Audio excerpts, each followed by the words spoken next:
할렐루야. 우리 하나 말씀 보시겠습니다. 누가복음 5장 4절 말씀 같이 보겠습니다. 5장 4절 5절 같이 읽겠습니다.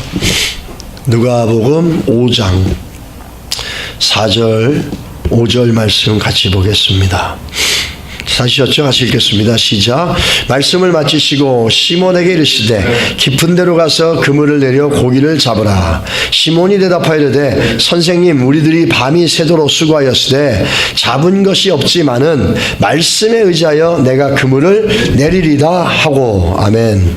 우리 요한복음 21장입니다.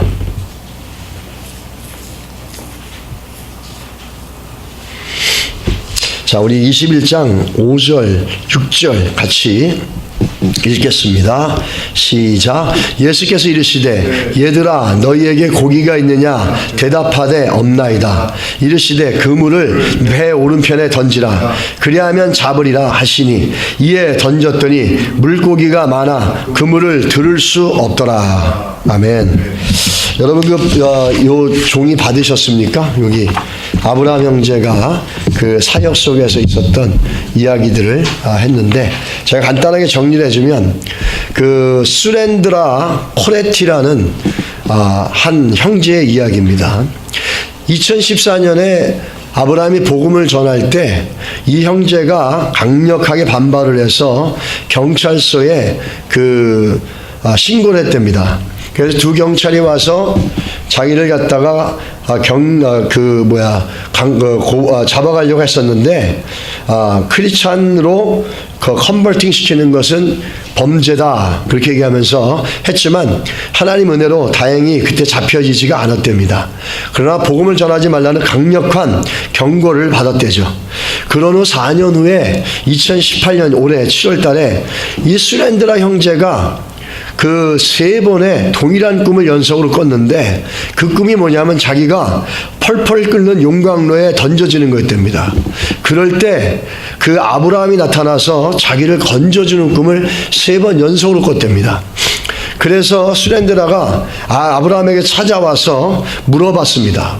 물어보려고 왔는데 아브라함은 또 놀란 겁니다. 또 무슨 일을 자기한테 해를 끼칠까 하고 놀랐는데, 그가 와서 정중하게 용서를 구하고 지난 4년 동안에 자기 삶 가운데 이루어지는 얘기를 했다고 합니다. 동일한 꿈을 3번이나 꾸면서 꿀 때마다 네가 나와서 나를 건져줬다라는 얘기를 하면서 그런 얘기를 할 때 아브라함이 그 기회를 통해서 복음을 제시했다고 합니다. 그래서 예수를 믿고 너무너무나 기뻐하며 평안해 했다고 합니다. 그리고 나서 친구들을 데리고 교회를 나오기 시작하고 그리스도에 대해서 더 알아가려고 한다고 합니다. 그래서 아브라함이 자기 언어로 되어 있는 그 텔루구 언어로 되어 있는 성경책을 나눠줬답니다. 그러고도 지금까지 계속 오면서 성경에 대해서 자기한테 물어보고 또 성경에 의심되는 거 있다면 또 물어보는 그런 일들을 계속 하고 있다는 겁니다. 그래서 우리한테 부탁하는 거는 이 수렌드라 학사 형제를 위해서 기도해 주시고, 자기가 그 찬양팀을 만들려고 하는데 찬양팀이 형성될 수 있도록 기도해 달라고 하는 그런 내용입니다. 여러분, 감사한 것은 아브라함 형제가 이렇게 한 영혼들이 오는 것들을 우리에게 알려줄 때마다 제가 굉장히 기쁩니다.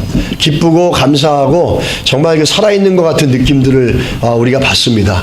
여러분들이 우리가 수고하고 기도하고 나누어준 헌금을 통해서 이렇게 영혼들을 구할 수 있는 그 일을 하고 있다는 것에 너무너무 감사하고, 하나님이 계속해서 우리들을 그렇게 사용해 주시기를 간절히 바랍니다. 지금은 미약하지만 계속해서 하나님께서 은혜를 주셔서 더 크게 주의 나라를 위해서 섬기고 헌신해 나갈 수 있는 그런 일들이 있을 수 있도록 여러분 기도해 주시고, 우리가 드리는 작은 헌금들이 이렇게 쓰여지고 있다는 것에 하나님께 더 감사하고, 하나님께서 더 허락하시면 더 많이 나눌 수 있는 기회들이 우리에게 주어질 수 있기를 간절히 바랍니다. 이것이 우리가 존재하는 목적이고 이것이 교회의 목적인 줄 믿습니다. 그 일을 작지만 조금씩 해 나갈 수 있도록 여러분 여러분과 제가 같은 마음을 내서 기도해 주시면 너무나 좋을 것 같습니다.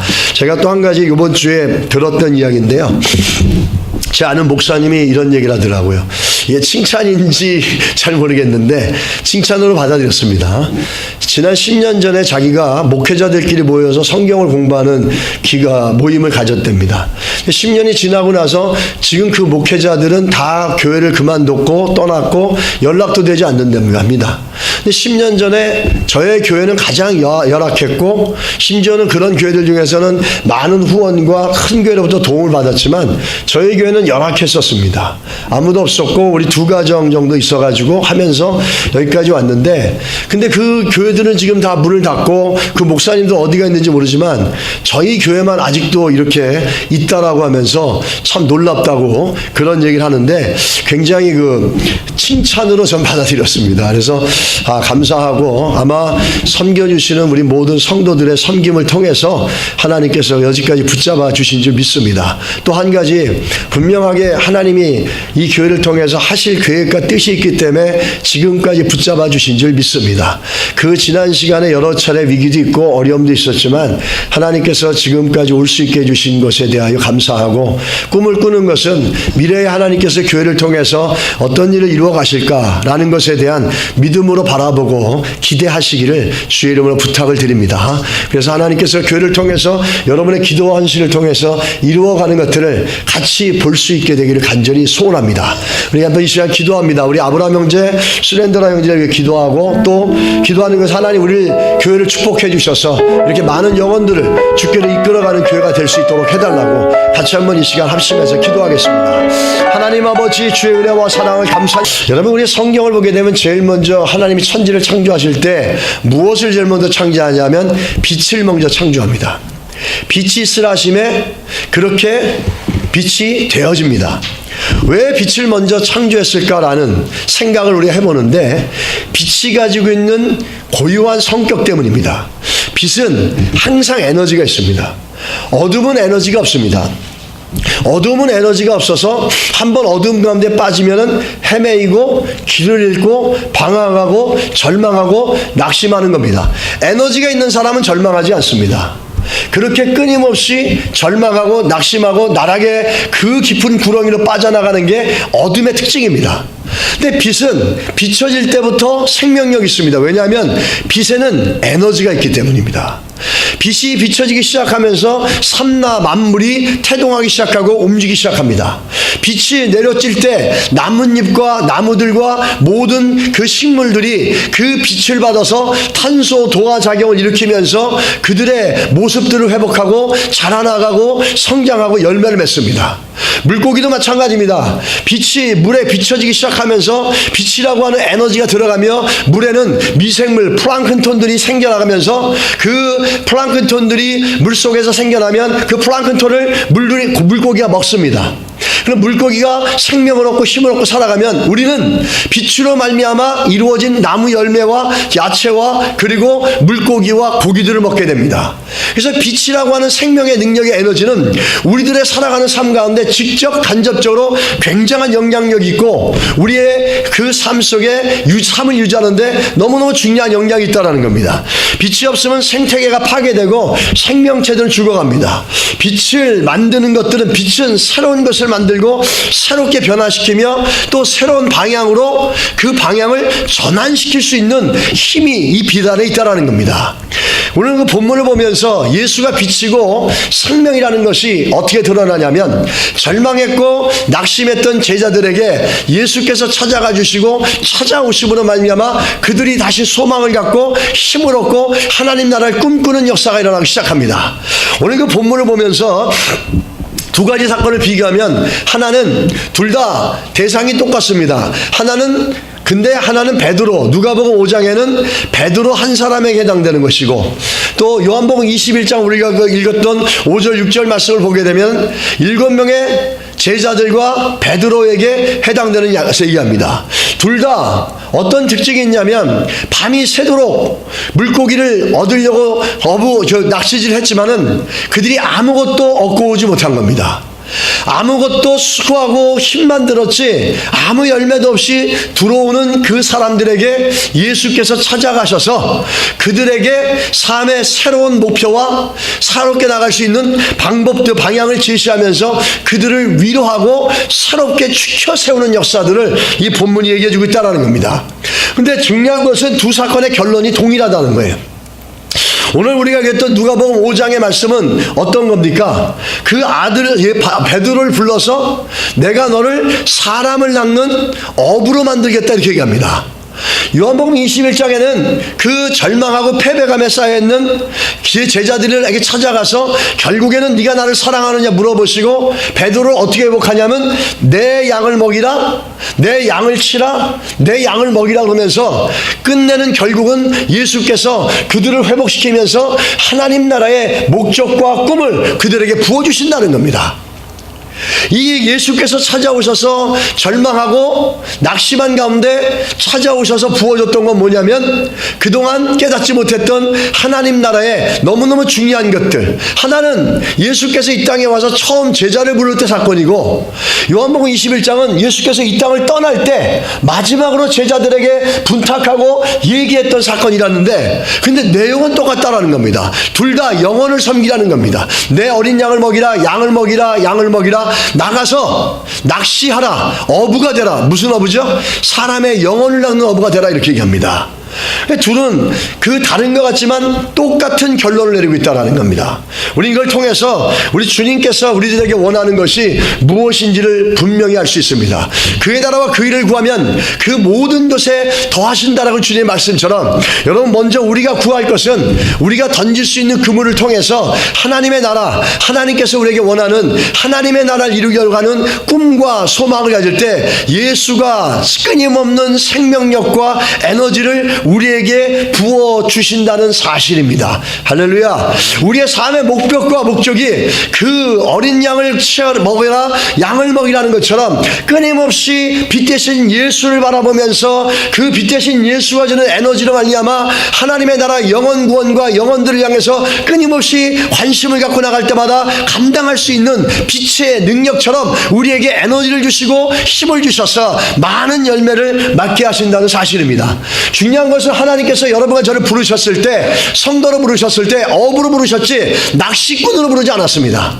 낚시꾼은 환경과 여건이 좋으면 낚시질을 해도 되고 안 해도 되는 겁니다. 그러나 어부들은 강한 파도가 밀려와도 그것을 뚫고 들어가서 반드시 고기를 잡아 나와야 되면 아주 더 절박한 입장의 사람들이 어부라는 겁니다. 우리들 삶 가운데 하나님께서 우리를 어부로 부르셨다는 것은 우리의 삶이 어떠하든 간에 우리의 삶의 목표가, 하나님께서 우리를 향한 목표와 목적은 영혼 구원이라고 하는 분명한 하나님 나라의 초점을 가지고 있다는 사실입니다. 우리는 이 두 사건이 결과적으로 가지고 있는 똑같은 결론인 것처럼 우리의 부르심은 하나님의 나라, 하나님의 영광, 즉 영혼들을 주께로 이끌어가는 그 일을 위해서 하나님이 나에게 달란트도 주셨고 능력도 주셨고 성도로서 부르심의 자리에 오늘도 와 있게 되어졌다는 사실을 기억하시기를 주의 이름으로 축복합니다. 할렐루야. 우리가 또 한 가지 보는 것은 이 두 사건이 공통점이 있습니다. 두 사건이 공통점이 뭐냐면 둘 다 그물을 사용했다는 겁니다. 도구를 사용했다는 거예요. 하나님께서 역사하실 때는 보면은 내가 가지고 있는 경험과 내가 가지고 있는 지식을 사용하십니다. 믿으십니까? 그걸 사용하지 않았습니다. 다윗이 골리앗을 넘겨뜨릴 때 하나님께서 사울의 갑옷을 입고 사울의 칼을 갖고 싸우는 게 아니라 자기가 가장 잘할 수 있고 가장 자기에게 익숙하고 가장 편안하게 쓸 수 있는 물맷돌을 들게 하셨고, 그 물맷돌을 던질 수 있는 믿음이 다윗에게 있었고, 믿음으로 그 물맷돌을 던지자 그 물맷돌이 정확하게 가서 골리앗의 머리에 맞게끔 인도하시고 붙잡으셨다는 거예요. 두 가지가 합쳐지는 거죠. 그 다윗이 갖고 있는 스킬, 다윗이 갖고 있는 능력, 그리고 하나님께서 붙잡아 주셔서 정확하게 가서 맞출 수 있게 해주신 하나님의 은혜가 있다는 겁니다. 하나님의 능력이 있다는 거죠. 오늘 이것도 마찬가지입니다. 절망하고 낙심한 온 사람들에게 예수께서 다시 그물을 던지라고 합니다. 그물을 사용하라고 합니다. 이 말은 다시 말하면 이렇게 얘기할 수 있습니다. 하나님께서 여러분의 학문과 여러분의 지식과 여러분의 기술과 여러분의 경험과 여러분의 배경과 여러분의 갖고 있는 조건을 얼마든지 쓰신다는 겁니다. 그거를 통해서 하나님 나라를 이루시고 그거를 통해서 하나님께서 역사하시고 그것을 통해서 하나님의 뜻을 실현시킨다는 겁니다. 할렐루야. 우리가 가지고 있는 그 능력과 우리가 갖고 있는 스킬과 탤런트와 하나님께서 일하시는 역사의 통로가 다른 것이 아니라는 거예요. 하나님께서 우리 삶 가운데 하나님의 뜻을 이루어 나가는데 그 어떤 게 아니라 우리에게 주신 직업과 우리에게 주신 탤런트와 능력을 통해서 하나님께서 그걸 사용하시고 그걸 통해서 주의 뜻을 이루어 가신다는 겁니다. 그런데 여기에 한 가지 중요한 게 있죠. 많은 사람들이 자기의 능력을 바라보고 살아갑니다. 그 능력으로 우리 인생이 결정되고 그 능력으로 우리가 무언가 할 수 있고 그 능력으로 하나님 나라 이룰 거라고 생각합니다. 반은 맞은 얘기지만 반은 틀린 얘기죠. 이들이 자기들이 잘하는 그물을 갖고 던졌을 때 어떻게 했습니까? 아무것도 건진 게 없었어요. 이들은 그물에 대해서 너무 잘 알았어요. 그 환경에 대해서 너무 잘 알았어요. 그렇지만 자기들의 능력과 자기들의 경험과 지식을 갖고 가서 그물을 던졌을 때는 아무것도 얻는 게 없었습니다. 그런데 자기의 능력과 하나님의 말씀이 만나자 절망이 완전히 바뀌어서 새롭게 되어지는 역사를 볼 수 있지 않습니까? 하나님께서 그들이 늘 잘 쓰고 있는 그들이 가장 익숙한 도구를 그걸 쓰라고 얘기합니다. 그렇지만 그 도구를 쓸 때 뭘 먼저 하냐면 하나님께서 먼저 그것을 쓰라고 허락을 해주시고 그러자 그 허락하신 말씀을 갖고 믿음으로 그들이 던지기 시작하는 겁니다. 우리는 우리의 능력과 우리의 경험만으로 되어지는 게 아니라 거기에는 하나님께서 축복하시고 하나님께서 허락해 주시고 하나님께서 말씀해 주셔야 된다는 겁니다. 그래야지 하나님께서 말씀해 주시는 거와 내가 가지고 있는 능력과 도구가 함께 만나졌을 때 깊은 곳에 가서 그 배 우편에 그물을 던져도 많은 것을 얻어낼 수 있는 놀라운 역사가 있다는 사실입니다. 근데 사람들은 이거를 기억하지 못합니다. 내가 가지고 있는 능력으로 모든 것이 될 거라 생각합니다.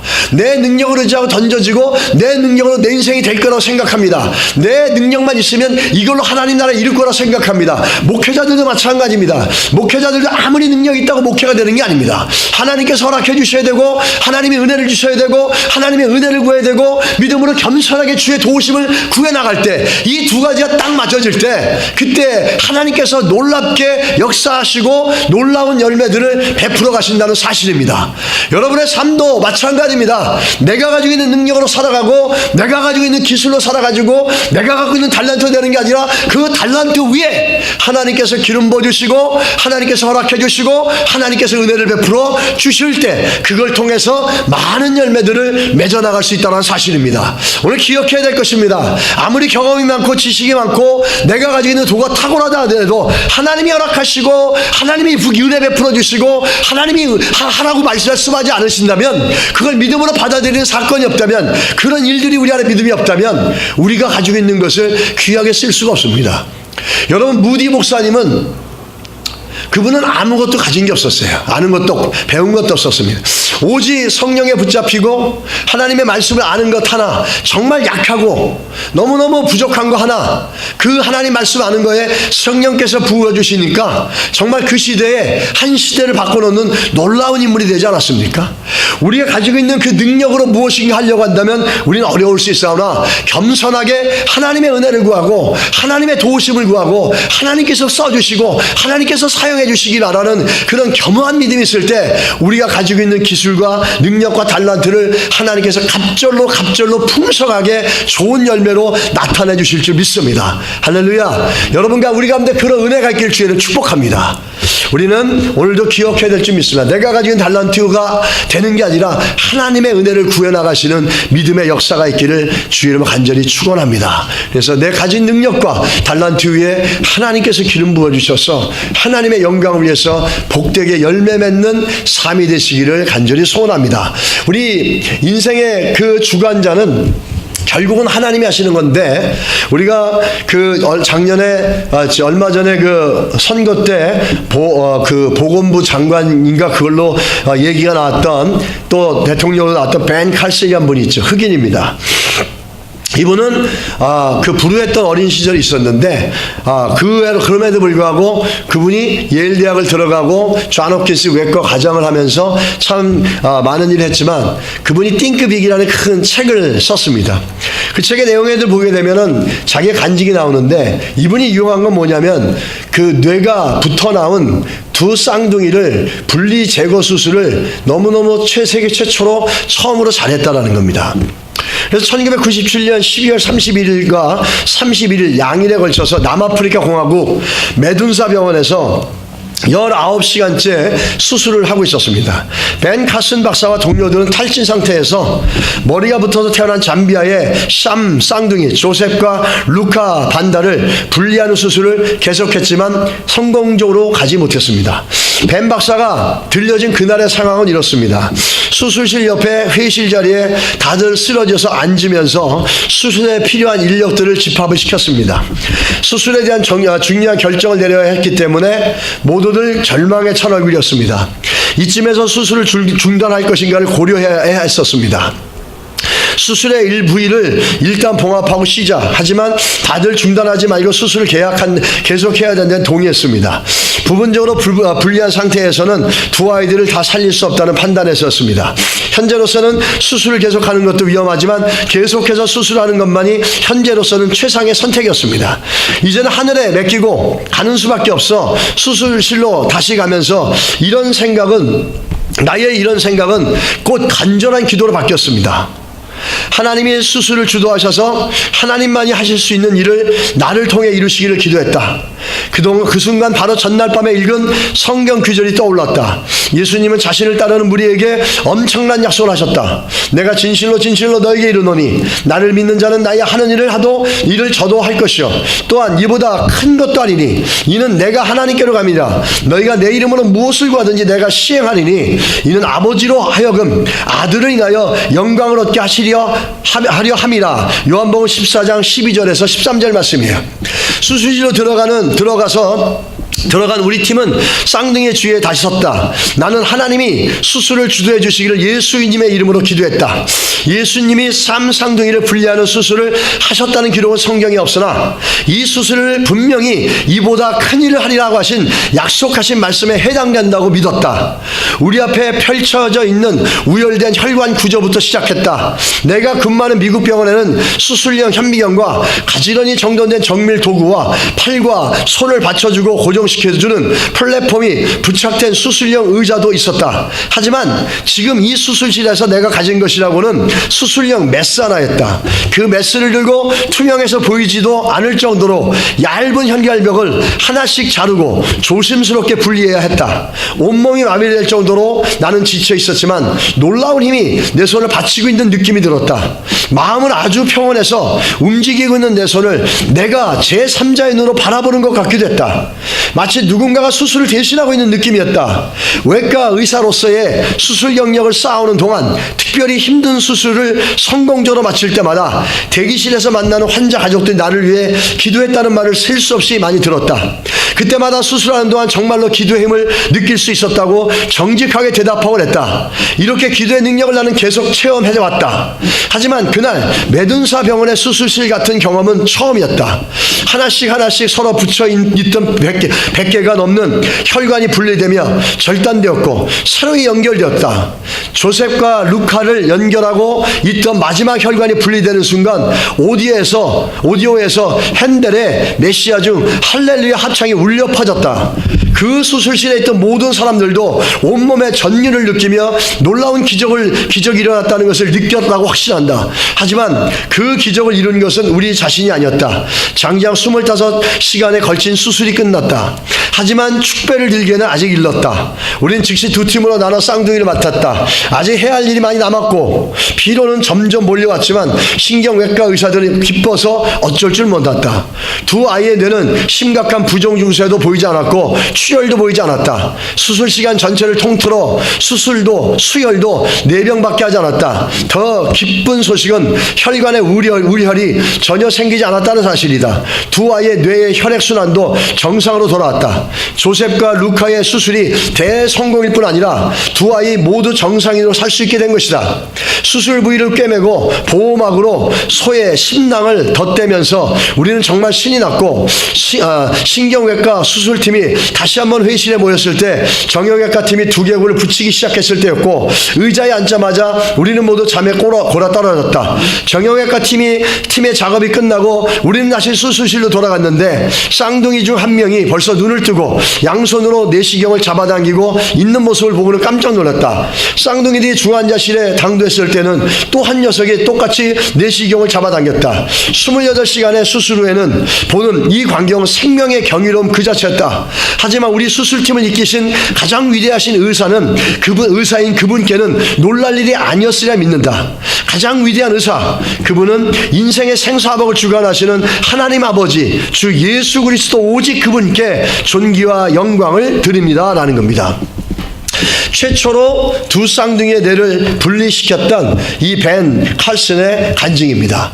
여러분, 그가 탁월한 아무리 의술을 갖고 있어도 하나님이 붙잡아 주시지 않았다면 이 역사는 기적은 일어나지 않았다는 그의 간증의 초점입니다. 여러분, 우리 삶도 마찬가지입니다. 우리가 가지고 있는 걸로 살려면 우리는 교만해질 수밖에 없습니다. 그러나 내가 어떤 걸 가지고 있더라도 겸손하게 하나님의 은혜를 구하고 주께서 도와주시기를 바라보고 나간다면 하나님 우리가 가지고 있는 것이 좀 부족하더라도 주의 은혜와 능력으로 붙잡아서 많은 좋은 열매를 이루어 나가는 역사가 있을 줄 믿습니다. 늘 주 앞에 겸손하게 구해나가시는 믿음의 역사가 있기를 주의 이름으로 간절히 축원합니다. 우리가 두 번째 보시면 기적의 차이점입니다. 누가복음 5장 4절에는 깊은 곳에 가서 던지라 이렇게 얘기합니다.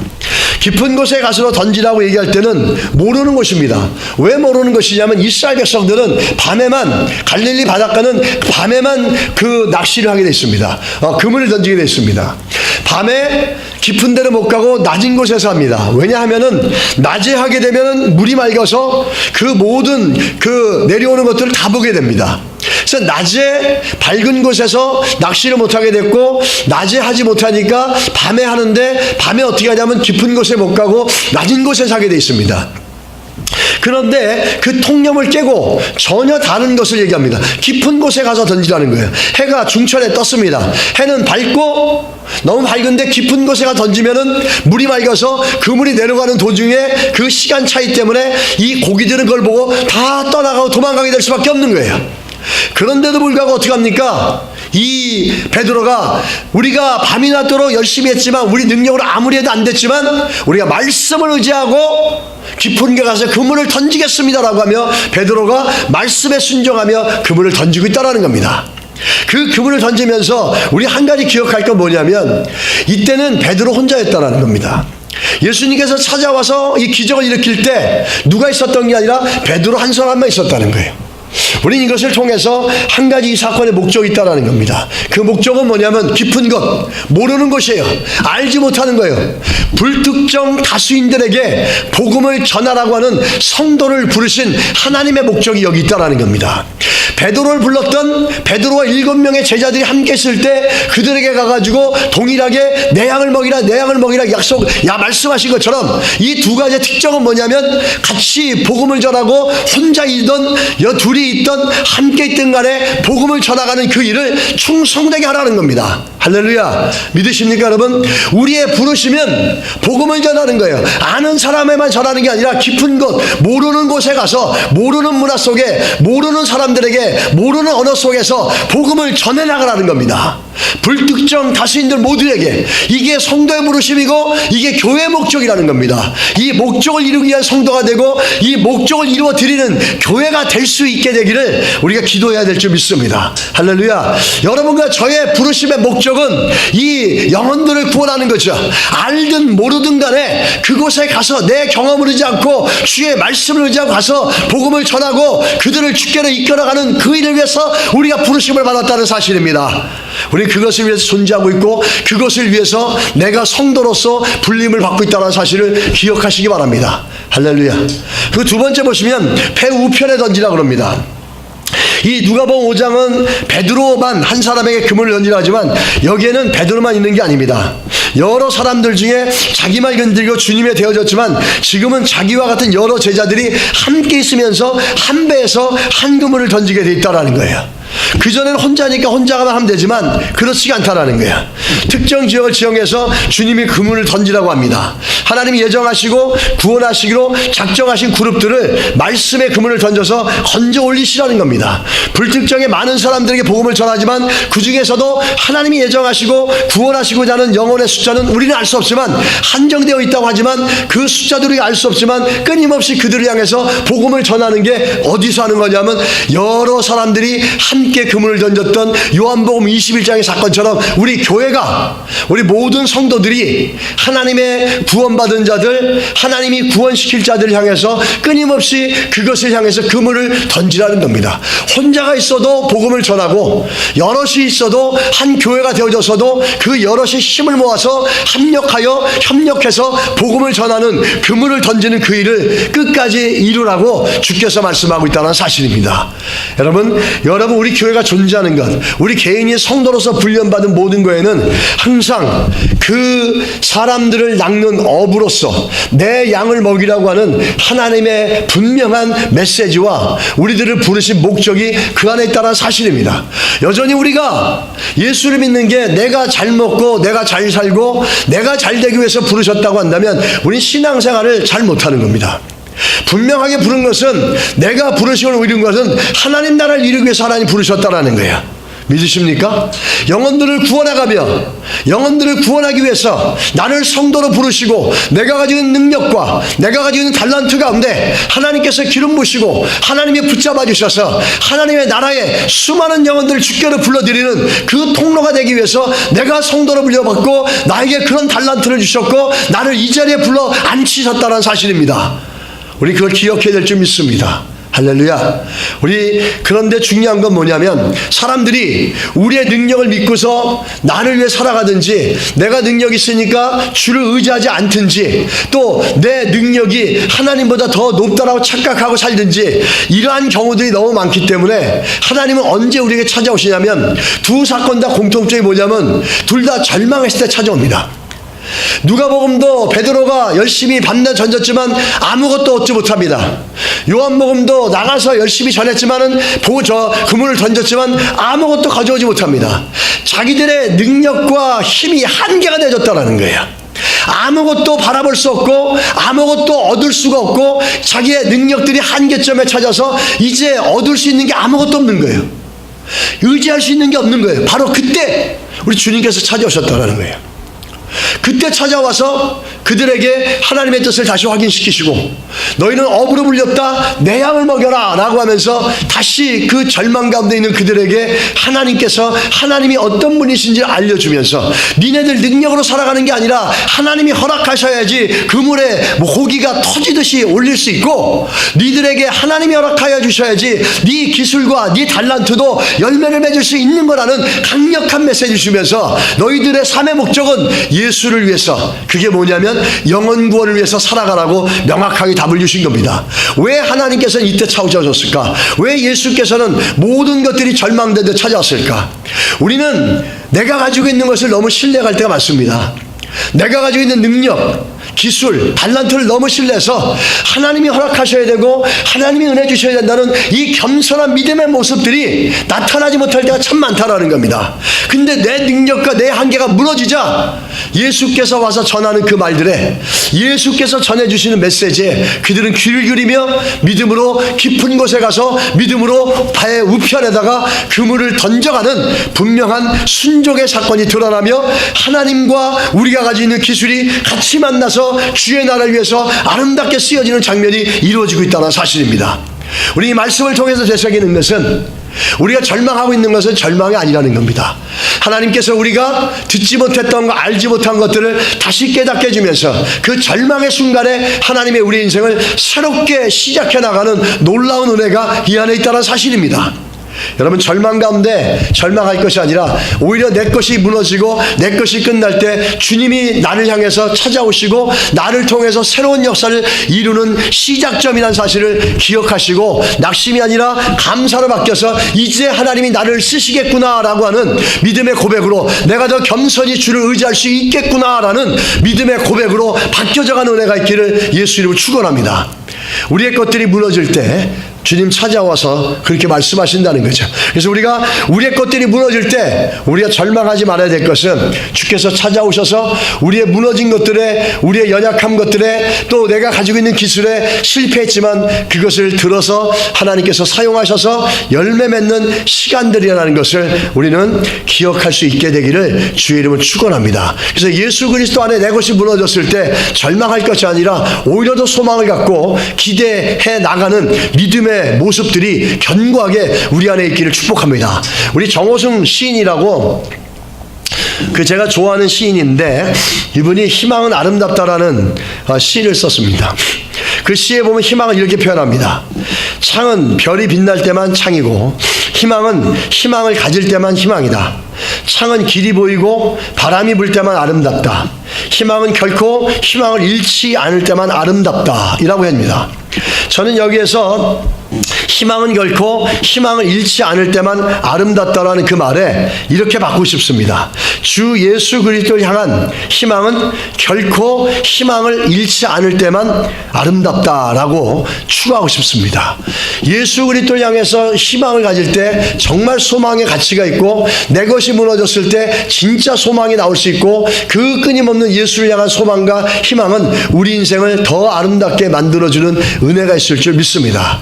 오늘 이 본문의 두 가지 사건들을 통해서 여러분, 하나님께서 우리의 부르심의 목적과 내 것과 하나님의 은혜가 함께 만날 때 놀라운 역사를 이루셨다는 걸 기억하고 더욱더 겸손하게 내 것을 의지 않고 주를 의지하고 주께 겸손하게 구해나가는 믿음의 모습들이 우리 가운데 있게 되기를 예수 이름으로 축원합니다. 기도하시겠습니다. 오늘 이 시간에 같이 한번 기도하겠습니다. 오늘 말씀 생각하면서 다시 기도할 것은 하나님, 내 것을 의지 않고 나에게 주신 달란트를 의지하지 않고 하나님이 겸손하게 구할 때 그것을 사용해 주셔서 많은 열매를 맺게 하시고 설상 내 것만 의지하고 오다가 절망하는 순간이 있다 할지라도 절망하지 않고 주께서 이제 시작하는 순간이다라는 겸손한 믿음으로 새롭게 시작하실 하나님을 바라보게 하여 주시옵소서. 우리 같이 한번 기도합니다. 하나님 아버지, 주의 은혜를 구합니다.